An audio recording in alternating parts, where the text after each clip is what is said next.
నేను కేవలం నాకు బ్రహ్మాజీ అంటే ఇప్పుడు ఇలా కనపడుతున్నాడు కానీ ఎప్పుడో భూమి పుట్టినప్పుడు పుట్టాడు. మాకంటే చాలా సీనియరా కాదా కరెక్ట్. ఎప్పటివాడివిరా నువ్వు, నీకు తెలీదు, నువ్వు అలా బతికేస్తున్నావు. కానీ ఇండస్ట్రీలో ఎప్పటి నుంచో ఉన్నటువంటి బ్రహ్మాజీ మమ్మల్ని అందరినీ చక్కగా దగ్గరికి తీసుకుని పైకి వస్తావే పర్వాలేదని మమ్మల్ని ఎంతో దాన్ని ఏమంటారు మంచి మాటలు చెప్పి పైకి తీసుకొచ్చినటువంటి మహానుభావుడు ఆయన.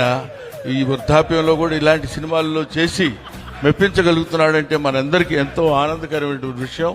కానీ నేను మిమ్మల్ని కంగ్రాచులేట్ చేసేది ఏంటంటే ఇలాంటి వృద్ధులను కూడా ఎన్నుకుని,